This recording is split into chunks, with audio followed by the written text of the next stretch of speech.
Hello guys, welcome to knowledge of emporium. हम आज आपके लिए लेकर आए हैं कंप्यूटर नेटवर्किंग का पार्ट थर्ड। अगर आपने पार्ट फर्स्ट और सेकंड नहीं देखा है तो सबसे पहले जाकर के आप फर्स्ट और सेकंड पार्ट देखिए, क्योंकि हमने उनमें आपको बहुत ही इजी और सिंपल वे में आपको पढ़ाया है, चैप्टर को एक्सप्लेन किया है और बहुत ही इजी वे में आपको शॉर्ट नोट प्रोवाइड कराई है। अगर आपने उन वीडियोस को नहीं देखा है तो सबसे पहले जाकर के हमारे चैनल की प्लेलिस्ट में आप उन वीडियोस को देख सकते हैं। तो चलिए हम बताते हैं आज आपको कि इस वीडियो में हम आपको क्या पढ़ाएंगे। आज हम आपको पढ़ाने वाले हैं नेटवर्क डिवाइस या फिर हार्डवेयर। इसमें जितने भी पार्ट होते हैं आज हम वन बाय वन सभी डिस्कस करने वाले हैं। तो चलिए देखते हैं कि इसमें पार्ट कौन कौन से आते हैं। इसमें आपका आता है NIC। NIC इसका फुल फॉर्म आप सुन लीजिए क्या होता है, नेटवर्क इंटरफेस कार्ड। आप इस चैप्टर में हम जितने भी आप लोगों को फुल फॉर्म बता रहे हैं उनको आप अच्छे से लर्न कर लीजिए, या फिर अपनी नोट्स में एक पेज में आप जितने भी फुल फॉर्म्स हैं उनको एक साथ लिख लीजिए, और जब भी आपको फ्री टाइम रहे तो आप उनको एक बार नज़र डाल के देख लिया करिए, क्योंकि आपका 1 मार्क्स के क्वेश्चन में फुल फॉर्म ज़रूर पूछता है। तो आप फुल फॉर्म अच्छे से लर्न कर लीजिए पहले से ही। तो NIC का फुल फॉर्म हमने आपको क्या बताया, नेटवर्क इंटरफेस कार्ड। नेक्स्ट देखते हैं कौन सा है, मैक एड्रेस। इसमें मैक का भी फुल फॉर्म होता है जो कि आपका आता है मीडिया एक्सेस कंट्रोल एड्रेस। क्या होता है, मीडिया एक्सेस कंट्रोल एड्रेस। आप नोट डाउन कर लीजिएगा इसे। एंड नेक्स्ट देखते हैं वाईफाई कार्ड, हब। नेक्स्ट है स्विच, ब्रिज। एंड नेक्स्ट है राउटर, गेटवे। एंड लास्ट है आपका एक्सेस पॉइंट। इसे आप शॉर्ट फॉर्म में AP भी बोलते हैं। तो ये कुछ सारे पार्ट्स हैं नेटवर्क डिवाइस के, या फिर हार्डवेयर बोलिए आप। इन्हीं को हम आज आपको डिस्कस करेंगे वन बाय वन। तो सबसे पहले देखते हैं हम NIC। जैसे कि हमने अभी आपको बताया कि NIC का फुल फॉर्म क्या होता है, नेटवर्क इंटरफेस कार्ड। आप इसे हाईलाइट करके अपनी कॉपी में लिख लीजिए, क्योंकि ये बहुत ही इम्पॉर्टेंट है फुल फॉर्म। नेक्स्ट पॉइंट देखते हैं। नेक्स्ट पॉइंट में क्या बोल रहा है, it is also known as network adapter. मतलब कि आप NIC को क्या बोल सकते हो, नेटवर्क एडॉप्टर। NIC तो होता ही है, लेकिन इसे एक और नाम से जाना जाता है जो कि आपका क्या होता है, network adapter. It is the form of add in card and in is installed in a computer so that the computer can be connected to a network। अगर आप इसे अपने कार्ड में ऐड करते हो या फिर अपने कंप्यूटर में इंस्टॉल करते हो तो आप क्या कंप्यूटर या फिर जो भी लैपटॉप होगा आपका वो किससे कनेक्ट हो जाएगा, नेटवर्क से। नेटवर्क से आपका वो सिस्टम कनेक्ट हो जाएगा। नेक्स्ट पॉइंट देखते हैं, each NIC has a MAC address with help in identifying the computer on a network. हर एक कंप्यूटर में NIC का एक मैक एड्रेस होता है जो कि हमें ये बताता है कि आपके कंप्यूटर में का नेटवर्क का एड्रेस क्या है। हमें वो आइडेंटिफाई कराता है, किसके द्वारा कराता है, मैक एड्रेस के द्वारा। और अभी हमने आपको मैक एड्रेस का फुल फॉर्म बताया था जो कि आपका क्या होता है, मीडिया एक्सेस कंट्रोल एड्रेस। इसकी वजह से हमें ये पता चलता है कि उस सिस्टम का एड्रेस क्या है। तो वो था आपका NIC। अब देखते हैं कि मैक एड्रेस क्या होता है। इसमें फर्स्ट पॉइंट में बोला है, the NIC manufacturing until physical address to each NIC card the physical address is known as media access control. जो आपका मैक एड्रेस होता है वो आपका एक फिजिकल एड्रेस होता है जो कि आप NIC कार्ड के द्वारा देखते हैं, तो उसे आप क्या बोलते हैं, मीडिया एक्सेस कंट्रोल एड्रेस। ये आपका फुल फॉर्म है, आप इसे याद रखिएगा। मैक एड्रेस का ये फुल फॉर्म होता है, हमने इसे हाईलाइट करके लिख दिया है, आप इसे ध्यान रखिएगा। नेक्स्ट पॉइंट है इसका, MAC address is a 6 byte with each byte separated by a colon. तो जो हमने आपको बताया ना कि आपके सिस्टम में मैक एड्रेस एक एड्रेस होता है, तो वो एड्रेस कितने बाइट का होता है, कितने बाइट का होता है, 6 बाइट का होता है वो। और वो 6 बाइट आपकी सेपरेटेड होती हैं कोलन से। तो देख लेते हैं कि किस तरह से वो लिखा जाता है आपका मैक एड्रेस। तो ये आप देख रहे होंगे नीचे साइड में रेड कलर से जितना भी लिखा हुआ है ये आपका क्या है, मैक एड्रेस है। ये जितना भी है पूरा वो आपका मैक एड्रेस है। और सब देख रहे होंगे कि आपका सेपरेटेड है किससे, कॉलन से सेपरेटेड है, हर डिजिट आपकी कॉलन से सेपरेटेड है। तो जितनी भी ये पूरा है ये आपका मैक एड्रेस कहलाता है। और हाँ, आप ये देख लीजिए कि इसमें जितने भी हैं वो पूरे 6 बाइट होते हैं, जो कि स्टार्टिंग के जो फर्स्ट 3 बाइट होते हैं मैक एड्रेस के, वो क्या आपको डिनोट करता है, मैन्युफैक्चरिंग आईडी को डिफाइन करता है, जो कि हम उसे ये भी बोल सकते हैं कि manufacturing by a international organise namely IEEE. तो जो फर्स्टली 3 बाइट होते हैं वो आपका मैन्युफैक्चरिंग आइडिया होता है, और जो लास्ट के बाइट होते हैं 3 वो आपको क्या असाइन करता है, वो आपको असाइन करता है कि आपके each MAC address is unique for each network card. आपका जितना भी मैक एड्रेस होता है वो आपका क्या होता है, यूनिक होता है हर कार्ड में। तो आप इसे याद रखिएगा। नेक्स्ट है आपका वाईफाई कार्ड। वाईफाई कार्ड तो आपने सभी लोग ने सुना ही होगा, वाईफाई घर में भी आप लोग यूज़ करते हैं। तो इसमें क्या होता है, wifi card is either an external or internal local area network adapter with a built-in wireless radio and antenna। इसमें क्या होता है कि वाईफाई आपका इंटरनल भी हो सकता है नेटवर्क, एक्सटर्नल नेटवर्क भी हो सकता है, लेकिन होता कौन सा नेटवर्क है आपका, इसमें लोकल एरिया नेटवर्क होता है, लैन नेटवर्क होता है। तो इसमें क्या होता है कि कोई भी अगर वाईफाई कार्ड यूज़ कर रहा है तो क्या करता है, वो अडॉप्ट करता है। वो हम लोग किसी से कनेक्ट करवाते हैं, वाईफाई लेते हैं तो हम लोग किसी से अडॉप्ट ही तो करते हैं, तो वही इसमें बोल रहा है। देन किसके उससे होता है, इसमें वायरलेस होता है, कोई भी आपकी वायर नहीं यूज़ होती है, जैसे कि आपने पढ़ा था coaxial wire, fire optical cable, तो ये सारी वायर आपकी यूज़ नहीं होती है। ये वाईफाई है जो कि आपका क्या होता है, वायरलेस होता है। या तो फिर इसे रेडियो फॉर्म में देखेंगे या फिर एंटीना फॉर्म में देखेंगे आप इसे। नेक्स्ट पॉइंट है आपका the most common WiFi card used in desktop computer are PCI Express Wi-Fi card made to the PCI Express card slots on the motherboard। Wifi card बहुत ही कॉमन है जो कि आप लोग किस में यूज़ करते हो, डेस्कटॉप कंप्यूटर में आप लोग यूज़ करते हो। और ये वाईफाई कार्ड कहाँ आपका कंप्यूटर में सेट होता है, मदरबोर्ड में। मदरबोर्ड में आप देखेंगे जब भी आप कभी CPU को आप खोल के देखेंगे ना, तो उसके अंदर एक आपका मदरबोर्ड होता है, तो मदरबोर्ड के ही अंदर आपका वाईफाई कार्ड सेट होता है, तो आप उसे देख सकते हैं। अब नेक्स्ट देखते हैं जो कि है आपका हब। इसमें क्या होता है, a hub is a networking device having multiple ports that are used for connecting multiple computers और segment of a LAN together.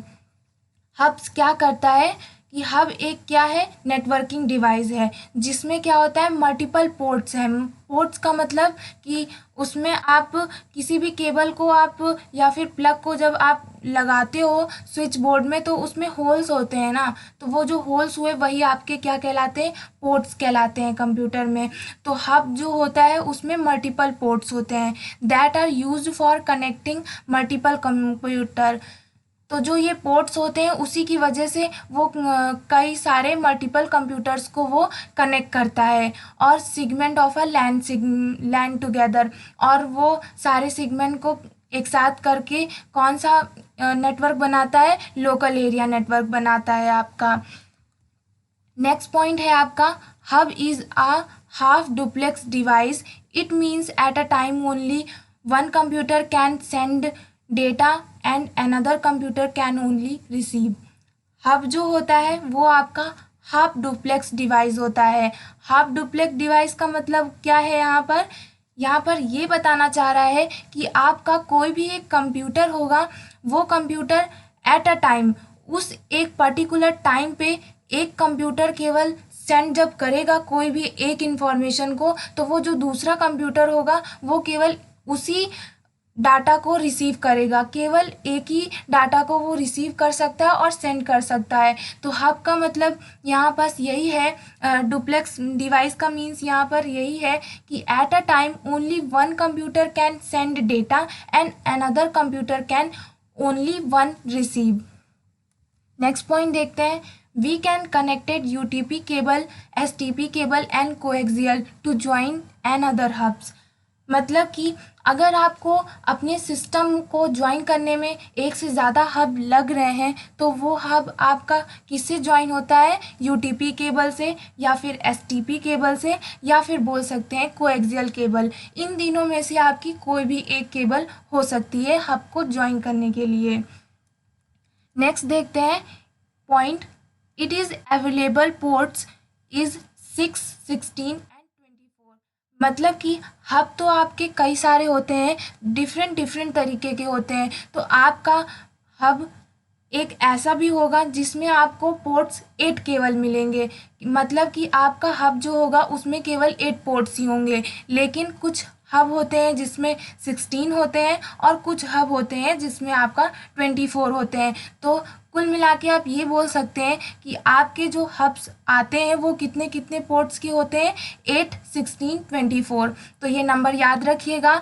ये क्वेश्चन आपका 3 मार्क्स में आ सकता है, तो हमने इसे पॉइंट वाइज आपको बताया है ताकि आपको लर्न करने में इजी हो, इसीलिए हमने इसे पॉइंट में बना दिया था। तो आप इसे पॉइंट वाइज भी लिख सकते हैं, लेकिन आप 12th क्लास के स्टूडेंट हैं और आपको बोर्ड एग्ज़ाम में लिखना है, तो इस वजह से आप पॉइंट वाइज ना लिख करके इसे आप पैराग्राफ में चेंज करके भी लिख सकते हैं और आपको मार्क्स बहुत अच्छे मिलेंगे। एग्जामिनर आपके नंबर काट नहीं सकता, क्योंकि इस शॉर्ट नोट्स में हमने बहुत ही इम्पॉर्टेंट पॉइंट्स डाल रखे हैं।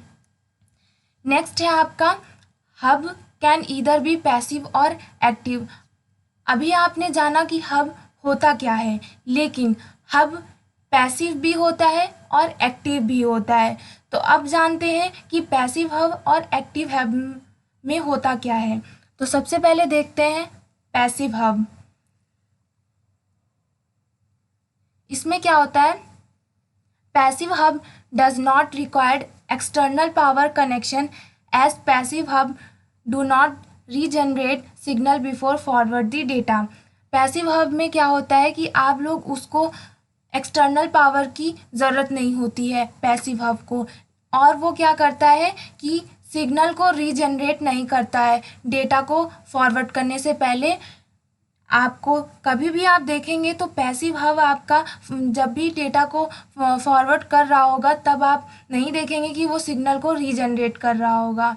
तो ये बहुत ही कीवर्ड पॉइंट है आपका पैसिव हब का, आप याद रखिएगा कि passive hub does not required external power.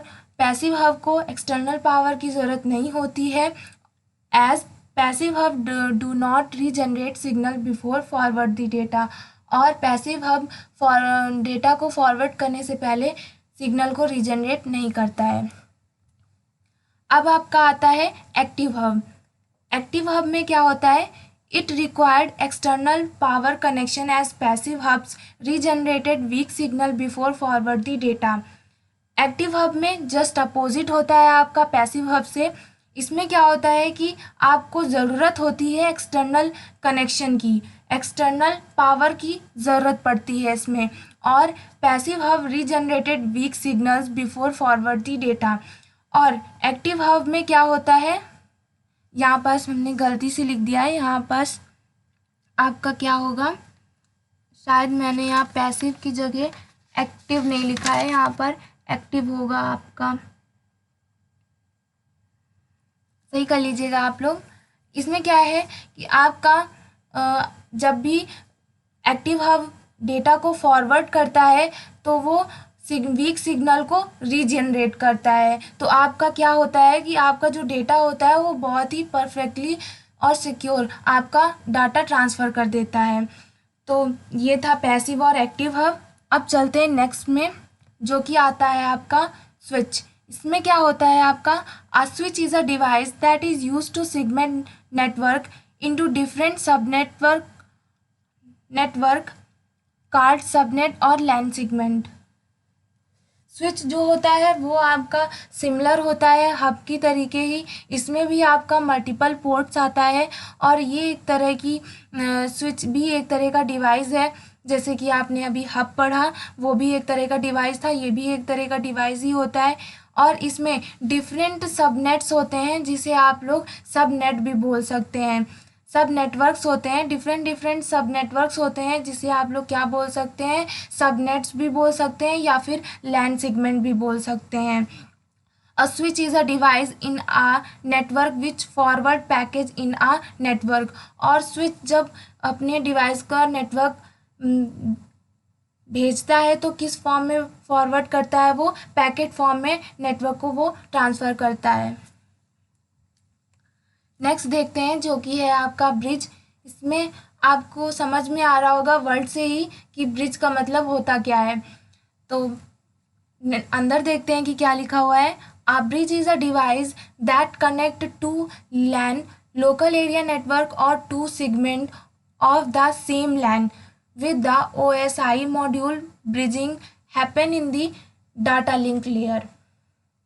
इसमें क्या बोल रहा है कि आपका जो ब्रिज डिवाइस होता है वो आपका लैन का कनेक्शन होता है डिफरेंट। तो जब आपका कोई भी दो लैन अगर आप कनेक्ट करेंगे तो वो जो कनेक्ट करने का माध्यम हुआ, ब्रिज हुआ, लिंक हुआ, उसी को क्या बोलते हैं आप लोग, ब्रिज बोलते हैं। तो ये याद रखिएगा कि ब्रिज क्या होता है, a device that lets you link two network together. किसी भी दो नेटवर्क को वो जब एक साथ जोड़ता है तो वो क्या कहलाता है, ब्रिज कहलाता है आपका। और ब्रिज में हमेशा एक बात याद रखिएगा कि bridge can handle networks that follow same protocol. वो हमेशा इस बात को फॉलो करता है। तो आप याद रखिएगा कि bridge can handle networks that follow same protocol. Next है आपका गेटवे। इसमें क्या होता है, a gateway is a network device that connected dissimilar network. इसमें गेटवे डिवाइस में होता है कि जो भी आपके नेटवर्क्स होंगे वो आपके कैसे होने चाहिए, डिसिमिलर होने चाहिए। वो आपका सिमिलर नहीं होना चाहिए। अगर सिमिलर हुआ तो वो आपका गेटवे नहीं कहलाएगा। तो डिसिमिलर कनेक्शन होना चाहिए तो वो आपका गेटवे कहलाता है। It establish N intelligence connection between a local network and external network with completely different structure. जैसे कि हमने अभी बोला आपको कि गेटवे में क्या होना चाहिए, आपका कनेक्शन जो भी है वो आपका डिसिमिलर होना चाहिए। तो इसमें वही बात कर रहा है कि लोकल नेटवर्क और एक्सटर्नल नेटवर्क का जो स्ट्रक्चर होगा वो आपका डिफरेंट होगा गेटवे में। नेक्स्ट और लास्ट है आपका एक्सेस पॉइंट। इसे आप शॉर्ट फॉर्म में क्या बोल सकते हैं, एपी। तो एपी से भी पूछ सकता है कि एपी का फुल फॉर्म क्या होता है। तो आप इसमें मैथ मत लगा दीजिएगा, अर्थमेटिक प्रोग्रेशन ये नहीं है, एक्सेस पॉइंट है ये। तो याद रखिएगा कि एपी का मीन्स कंप्यूटर में क्या होता है, एक्सेस पॉइंट। और एक्सेस पॉइंट को आप लोग क्या बोल सकते हो, और also known as wireless access point. आप इसे WAP भी बोल सकते हो। WAP का फुल फॉर्म क्या होता है, वायरलेस एक्सेस पॉइंट। आप याद रखिएगा कि AP एक्सेस पॉइंट होता है और WAP वायरलेस एक्सेस पॉइंट होता है। और इसमें क्या होता है, is a hardware device that is establish connection of computing device और wireless LAN with a fixed wire network. Access point में आपका जो वायर होता है वो फिक्स्ड वायर नेटवर्क होता है जो कि आपकी डिवाइस से कनेक्ट होता है और उसमें आपको केबल्स की ज़रूरत नहीं पड़ती है, वो आपका वायरलेस होता है। और नेटवर्क कैसा होता है, आपका लैन नेटवर्क होता है। तो इज़ आ हार्डवेयर डिवाइस, वो आपकी हार्डवेयर डिवाइस होती है। Establish connection of computer device, computer device में आपका कनेक्शन कैसा होता है, वायरलेस लैन होता है, मतलब वायरलेस लोकल एरिया नेटवर्क का आपका नेटवर्क होता है, जो कि आपका फिक्स्ड वायर नेटवर्क होता है। तो ये था आपका एक्सेस पॉइंट। तो हमने आपको सारे डिस्कस कर लिए आपके साथ सारे पॉइंट्स, और हमने आपको डिफिनीशन भी बहुत ही इजी वे में प्रोवाइड कराई है। और अगर आपको ये डिफिनीशन अच्छी लगती है तो आप इसे अपने एग्ज़ाम में ज़रूर यूज़ करिएगा। और ये थी हमारी आज की वीडियो। अगर आपको हमारी आज की वीडियो पसंद आई हो तो लाइक शेयर कमेंट करना मत भूलिएगा, और हमारे चैनल को सब्सक्राइब भी ज़रूर करिएगा। Thank you for the watching.